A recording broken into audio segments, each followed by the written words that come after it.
Dear learners, dear leaders, Assalamu alaikum, and this is Khaja. Welcome to a new video on why many people know English but can't speak. আপনারা অনেক মানুষ নিশ্চয় পেয়েছেন যারা ইংরেজি খুব ভালো জানে, বিশাল জ্ঞানের জাহাজ। ইংরেজির জাহাজ এহেনও কিছু নাই যে জানে না, and they can write very well, but they cannot speak well. At the same time, you'll get so many people who don't know English very well, but they can speak very well, at least fluently, completely. তার মানে অনেক মানুষ ইংরেজি ভালো জানে কিন্তু বলতে পারে না।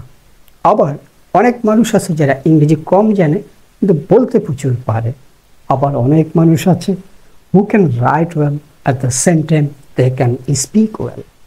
অনেকের অবশ্যই রিটেনটা দরকার, কারো স্পোকেন দরকার, কারো দুটোইটা দরকার। তো আপনাকে জানতে হবে প্রথমটা অ্যাচিভ করতে হলে কী লাগবে, দ্বিতীয়টাতে কী লাগে, দুটোতে কী লাগবে। Like if you want to be a good writer, definitely you have to be go into very deep of the grammar.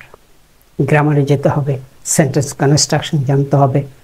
You have to write hundreds of pages, thousands of lines, millions of lines. Then you will be a good writer. There is a high chance. এখন অবশ্য Gemini, ChatGPT, নানা ধরনের artificial intelligence চলে আসছে যেখানে লেখাটা কোনো বিষয় না, but still which matters most speaking. তাহলে প্রশ্নটা হলো কিছু মানুষ ভালো জানে কিন্তু তারা বলতে পারে না কেন? আবার অনেক মানুষ তেমন জানে না, বলতে পারে কেন? আবার অনেক মানুষ দুটোই কিভাবে পারে? এটা বোঝার জন্য সিম্পল জিনিস লাগবে। একটা হচ্ছে মানুষের পঞ্চ ইন্দ্রিয়, যেটাকে বলি।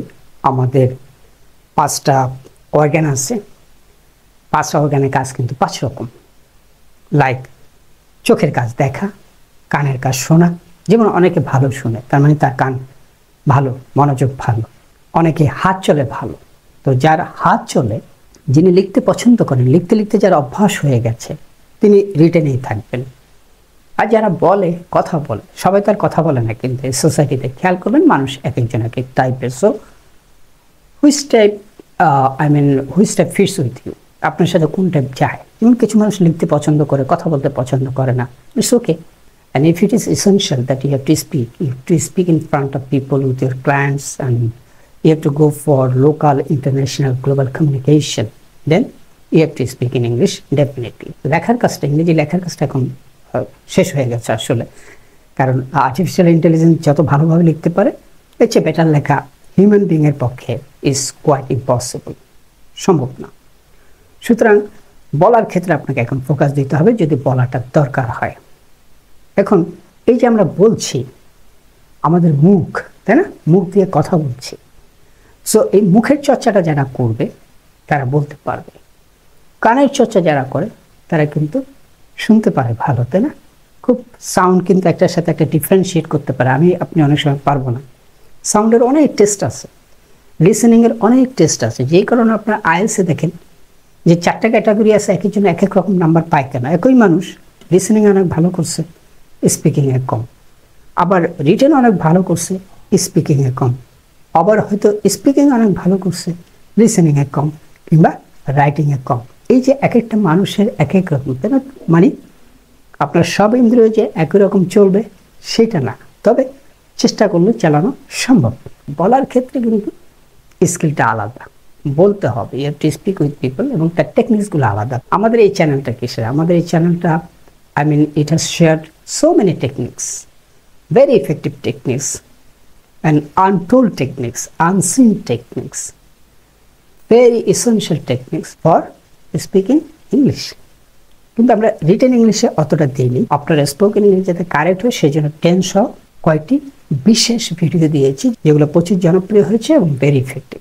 স্পিকিংয়ের ক্ষেত্রে একটা স্টেজে গেলে correctness matter, so you have to focus on correctness to on the time. ওই যে বলছিলাম যারা দুটোই পারে, যাদের হাতও চলে মুখও চলে, কারো হাত চলে কারো মুখ চলে, কারো হাত মুখ দুটোই চলে, দুটোই যাদের চলে তারা রিটেনও ভালো, স্পিকিংও ভালো, এবং এটাকে বলা স্কিল। আপনি যেটা করবেন আপনি সেটাতেই স্কিল হবেন। যেমন ধরুন অনেক মানুষ ঝগড়া করতে পারে, ঝগড়া করতে করতে তার অভ্যাস হয়ে যায়। কিছু মানুষ তর্ক করে, তর্ক করতে করতে অভ্যাস হয়ে যায়। কিছু মানুষের ধৈর্য খুব ভালো, কারণ সে ধৈর্যের অনেক চর্চা করেছে, ধৈর্যটাই তার অভ্যাস হয়ে গেছে প্র্যাকটিস করতে করতে করতে করতে। আবার অনেকে দেখবেন যে মাথা গরম হয়েছে, সে বারবার তার মাথা গরম হয় কেন? সে বারবার যেহেতু মাথা গরম করে, সেই কারণে তার মাথা বারবার গরম হয়ে যায়। The people who can speak well, actually they many often speak right in front of people. আমি সবসময় বলি যে if you want to speak, whether it is necessary or not necessary, speak in English. At least go for mixed method. I mean, if you cannot speak complete English, add some Bangla with your sentence, no matter. কিন্তু এটা অভ্যাসে পরিণত করতে গেলে তার কয়েকটা ধাপ আছে। একটা বড় ধাপ হলো mix. So try to speak in English. If you cannot speak completely, mix with Bangla. এখানে যদি যারা রিটেনে ভালো তাদেরকে বলতে হলে বলার যে কৌশলগুলো সেগুলো সব তাদের প্র্যাকটিস করতে হবে, সেটা কিন্তু আলাদা। আমি ইংরেজি ভালো জানলে যে বলতে পারবো সেটা না, আমার হাতটা ভালো চলে বলে আমার মুখটা ভালো চলবে, ইটস নট লাইক দ্যাট। আবার আমি খুব ভালো বলতে পারি, I can speak very well, that doesn't mean that I will be able to write well. আমি খুব ভালো বলতে পারি আর মানে না আমি লেখায় খুব ভালো হবে, তখন আবার লেখার কৌশলগুলো আপনাকে অ্যাপ্লাই করতে হবে। So this is called skill. হ্যাঁ, তাহলে কেন প্রচুর মানুষ জানার পরেও বলতে পারে না? কারণ সে বলাটা চর্চা করে নেই। এবং নলেজের পরের ধাপকে বলা হয় স্কিল। অর্থাৎ স্কিল কলেজে আমাদেরকে যেটা দেওয়া হয়, এটা নলেজ দেওয়া হয়, তারপর সেটাকে আমরা প্র্যাকটিস করি। লাইক আমরা অনেক বিষয় জানি কিন্তু পারি না কেন? কারণ ওটা আমরা চর্চা করি না। কোনো একটা ভালো জিনিস ধরেন যে আপনি একটা রেসিপি রান্না করতে চান, রেসিপি সব কিছু পাওয়া যায়, কিন্তু আপনি প্রথমে ভালো রান্না করতে পারবেন না, কারণ আপনার ওই চর্চাটা নাই। যদি চর্চা থেকে ভালো রান্না করবেন, যেমন সাপোজ যে রান্না করে, রান্নাটা তার স্কিল, যে কথা বলে কথা বলাটা তার স্কিল। এই জায়গায় খেয়াল করবেন, আপনি যে কাজটা করবেন সেটা আপনার স্কিলে কনভার্ট হবে, তবে কতটা আপনি দক্ষ হবেন সেটা কিন্তু আবার বড় একটা বিষয়। সেটা ডিপেন্ড করে আপন ইউর মেন্টর, আপন ইউর টিচার, আপন ইউর টেকনিক্স। আপনি কি রাইট পিপলের কাছে শিখছেন কিনা, রাইট টেকনিক শিখছেন কিনা, আপনার সাথে ফিট করে সেগুলো আপনি চয়েস করেছেন কিনা, সেটার উপর ডিপেন্ড করবে। যেমন একজন ছাত্র এরকম হতে পারে, একজন খুব ভালো টিচার আসলো কিন্তু তার রেজাল্ট খুব ভালো করাতে পারলো না, আরেকজন মোটামুটি ভালো টিচার আসলো, সে তার রেজাল্ট খুব ভালো করিয়ে দিল। এটা প্রায় হয়, কারণ একজন আছে অনেক ভালো বোঝে কিন্তু সে তত ভালো বোঝাতে পারে না, আরেকজন মোটামুটি পারে কিন্তু সে বোঝাতে পারে। তো কোনটা দরকার? আপনি যখন বাসায় আপনার সন্তানের জন্য টিচার নেবেন, কোন স্কিলটা আপনি দেখবেন? Who can make your kid understood the matter. অনেকে অনেক ইংরেজি জানে, কেন বলতে পারে না? অনেকে অনেক বলতে পারে, কেন ভালো লিখতে পারে না? তার কাহিনী হলো এটা।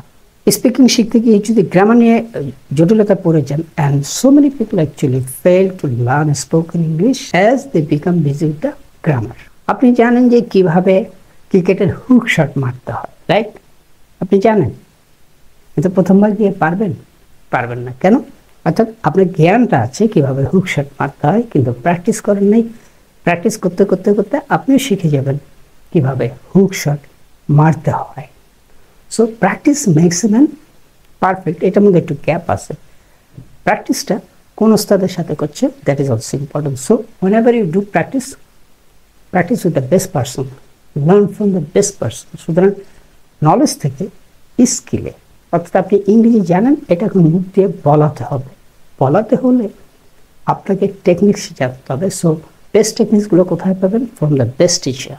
ওকে, এবং শুধু টেকনিক্সটা পেলেই হবে না, টেকনিক্সটা কীভাবে চর্চা করতে হয় তার জন্য কিন্তু গাইড দরকার। সুতরাং আজকের সেশনের উদ্দেশ্য হলো to share with you that knowledge and skills are different. If you want to transform your knowledge into skills, then you have to do practice. And how to do practice? With techniques, tactics. How can you get techniques and tactics? From the best teacher, best course, best mentor, from the experienced person. সেই কারণে কম দক্ষ, কম জানে এরকম কারো কাছ থেকে শিখতে যাবেন না। যখনই কোনো কিছু শিখবেন, ভালোভাবে শিখবেন। From the best teacher, from the best technique, from the best strategy, from the best tactics. ভালো কোচদের দাম এত কেন? তাদের কাছে সবচেয়ে সেরা টেকনিক্সটা আছে। বেস্ট টেকনিক আসলে সবার কাছে পাওয়া যাবে না, পাবেন কার কাছে? বেস্ট টিচারের কাছে, বেস্ট কোচের কাছে, বেস্ট মেন্টরের কাছে, who knows well and who can make other people understand very well. Thank you so much for watching this video.